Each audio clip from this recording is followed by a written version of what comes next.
کچانی هەندەری یانەی وەرزشی پێرسپۆلیسی تاران خەریکن شەڕی تورک و فارس گەرم دەکەن. ئەرمەن و کورد و فارسەکان هەموویان دوژمنی تورکن. ئەی فارس، ئەگەر تورک نەبێت عەرەب هەڵتان دەتەکێنێت.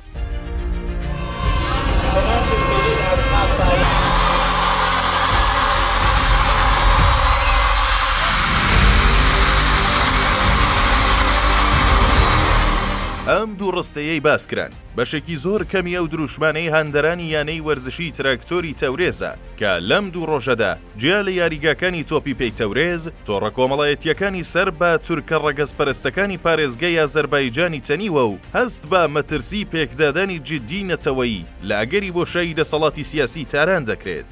دووریش نییە لە گەری پەرەسەندنی ئەم حاڵەتە دۆخی وڵات بەرەو قەیرانی سیاسی و پێکدادانی نەتەوەیی جددی ببات. ئەم هێرشە نوێیەی هەندەرانی یانەی وەرزشی تراکتۆری تەورێز لە بنەڕەتدا پەرچەکردارە لە بەرامبەر ئەم سوکایەتی کچانی هەندەری یانەی وەرزشی تۆپی پێی پێرسپۆلیسی تاران کردیان کە هەفتەی پێشوو لە کاتی یاری نێوان دوویانەی تراکتۆری تەورێز و پێرسپۆلیس لە تارانی پایتەخت بەڕێوەچوو. لە میاریەدا کچانی تاران بە شێوەیەکی سەیر و سەمەرە و تەواو جیاواز دەستیان بە سوکایەتی ڕەگەزی بە تورک و یاریزانانی تراکتۆری تەورێز کرد. هاوکات گرتەی ڤیدیۆی خۆیان کە پڕە لە جنێوی خراپ و سێکسیانە لە تۆڕە کۆمەڵایەتیەکاندا بڵاو کردەوە. ئەم ڕەفتارە جیالەوەی تورکەکانی هەژاند و ئازارزە زۆر کەسی دیکەی بێلایەنیشی تووشی شۆک و نیگەرانی کرد و ئەم پرسیارەی هێنایە ئاراوە ئاخۆ لەم ماوەیەدا چی قەوماوە کەوا ئەم جی لە نوێیە وا دەمپیس و لە هەمان کاتدا ڕەگەزپەرست و ڕادیکاڵ بووە. لەبیر نەکرێت دەمێکە هەندەرانی یانەی وەرزشی تراکتۆری تەورێز لە سەرجەم یاریەکانی خۆیاندا بە ئاڵای ئازەربایجان و تەنانەت تورکیاوە دەردەکەون. هاوکات جیا لە دروشمینەتەوەیی ئەرگنەکۆن واتە تورکە پاشیەکان سوکایەتی بە یانە وەرزشیەکانی دیکە ئێران دەکەن و لە هەندێک حاڵەتیشدا لە ئەنگرانی یانە وەرزشیەکانی دیکە بەردباران دەکەن و بتڵیان تێدەکرن. هەڵبەت لە بەرامبەریشدا ماوەیەکە ناسیۆنالیستە فارسەکان بە سەرکردایەتی ڕەزای پەهلەوی کوڕی شای پێشووی ئێران بە شێوازێکی تەواو بێپرەنسیپانە خەریکی سوکایەتیکردنن بە سەرجەم نەتەوەکانی ئێران بە تایبەت تورک و عەرەب و کوردەکان. ئەو کاتیش هەڕەشەی کوشتن لەو کەسانە دەکەن کە بانگەشە بۆ نەتەوەخوازی و ناسیۆنالیزمی تورکی و کوردی و عەرەبی دەکەن. لە ئەنگرانی شا نایشارنەوە کە ئامادەی لێدان و تۆقاندن و کوشتنی سەرجەمە و کەسانان کە بڕوایان بە ناسیۆنالیزمی ئێرانی و بنەماڵەی پەهلەوی و بە تایبەت سیستەمی پاشایەتی نییە. لەمبارەوە هەر کەسە و دژیان بوەستێتەوە یان کەمترین ڕەخنەیان ئاراستە بکات هەر زوو تۆمەتی جودایی خوازی دەدرێتە پاڵ و زۆر جاریش ڕەشەی کوشتن لە خەڵک دەکەن. ئەم حاڵەتە خەریکە بە تەواوەتی پەرەدەستێنێت و بە دڵنیاییەوە لە ئەگەری بۆشایی دەسەڵاتی سیاسی ئێستا ئێران دەبێت شایەدی توندوتیژیەکی لە ڕاتە بە دەروەحشیانەی فاشیەکانی لایەنگری سیستەمی پاشایەتی بین. هەرچی سەبارەت بە هۆکاری ئەم دیاردانەیە دەکرێت ئاماژە بەو ڕاستیانە بدرێت کە زۆر دەمێکە لە ئێراندا بەهۆی ناکارامەیی گوتاری ئاینی و شکستی هێمە ئاینیەکانی دەسەڵاتی مەلاکانی تاران لە لایەکەوە فەزا بۆ سەرهەڵدانەوە و پەرەسەندنی ناسیۆنالیزمی فارسی دروست بووە و لە لایەکی دیکەشەوە پشتیوانی هەردوو وڵاتی ئەزەربایجان و تورکیا و پەرچەکردار لە ئاست ناسیۆنالیزمی فارسی زەمینەی بۆ سەرهەڵدانی ناسیۆنالیزمی تورکی ڕەخساندووە. لە ئێستاشدا یاریگا وەرزشیەکان و تۆڕە کۆمەڵایەتیەکان بۆتە گۆڕەپانی خۆنیشاندان و هەڕەشەکردنی لایەنگرانی هەردوو لە یەکدی.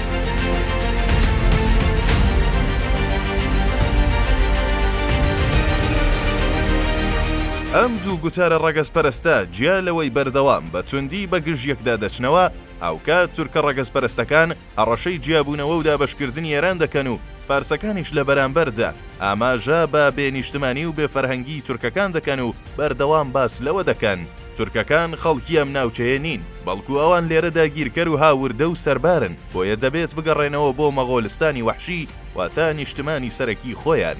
لەم نێوەندەشدا ئەوەی جێگەی سەرنج و تێڕامانە ئەوەیە کە هەردوو لا پێکەوە هێرش دەکەنە سەر کورد و کورد وەک جودایی خواز پێناسە دەکەن. لە بری وشەی کورد زۆر جار وشەی بزنەکێوی بەکاردەهێنن. ئەمەش خۆی زەمینەی بۆ سەرهەڵدانی ناسیۆنالیزمی کوردی خۆش کردووە و دوور نییە لەم ڕۆژانەشدا شایەتی پەرەسەندنی ناسیۆنالیزمێکی کوردی تەواو ڕادیکاڵ بین لە ڕۆژهەڵاتی کوردستان. کۆی ئەم باسا بە ئێمە دەڵێت کارامەیی دەسەڵاتی سیاسی ئاینی لە تاران کۆتایی هاتووە و وێستگەی کۆتایی ئەم دەسەڵاتەیە. ئەمەش خۆی لە خۆی دابەستێنی بۆ سەرهەڵدانی ناسیۆنالیزمێکی تەواو ڕادیکاڵ و فاشیانەی فارسی دروست کردووە لە بەرامبەر ئەم گوتارە تەواو ناسیۆنالیزمە فاشیەی فارسەکانیشدا. گوتاری ناسیۆنالیزمی تورکی بە پشتیوانی و هاندانی دوو وڵاتی ئازەربایجان و تورکیا دروست بووە و لە ئێستادا یاریگا و تۆڕە کۆمەڵایەتیەکان باشترین مەیدانن هەم بۆ لە یەکدان و ڕوبەڕووبوونەوەی ئەم دوو گوتارە و هەمیش دەرفەتێکە بۆ دوورکەوتنەوە لە دژایەتی سیستەمی کۆماری ئیسلامی. بۆیە دەسەڵاتی ئێستای مەلەکانی تاران لە بەرامبەر ئەم حاڵەتەدا بێدەنگی تەواویان هەڵبژاردووە و تەنانەت هەندێک جاریش ئاو بە ئاگرەکەدا دەکەن، چونکە ئەم شەڕا بە تەواوەتی لە بەرژەوەندی کۆماری ئیسلامی ئێراندایە. خاڵی کۆتایی ئەم چیرۆکەش ئەوەیە کە لەم نێوەندەدا کورد لە بەرامبەر هێرشەکانی ئەم دوو گوتارە تەواو ڕەگەز پەرستانە لە ئێستادا بە تەنیا ماوەتەوە و ویستێک بۆ لە نێوبردن و توانەوەی لە ئارادایە. پەرتەوازەبوونی کورد و هەروەها ئاڵۆزبوونی دۆخی هەرێمی کوردستان و نەبوونی ڕێبەرێک کە سەرجەم کورد قبوڵی بکات کاریگەری لەسەر دروستبوونی ئەو ویستە نەگریسانە هەیە بەرامبەر کورد. ماوەتەوە ئاماژە بەو خاڵەش بکەین لە ئێستادا تەنیا بەهێزبوونی هەرێمی کوردستان و سەرکەوتنی هەسەدەیە کە دەتوانێت مانەوەی کورد و بەهێزکردنی گوتاری ناسیۆنالیزمی کوردی لە بەرامبەر ئەم هەموو ڕەگەز پەرستە توندڕەوانە مسۆگەر بکات و ڕۆڵی یەکلاکەرەوەی لە ناوچەکەدا هەبێت.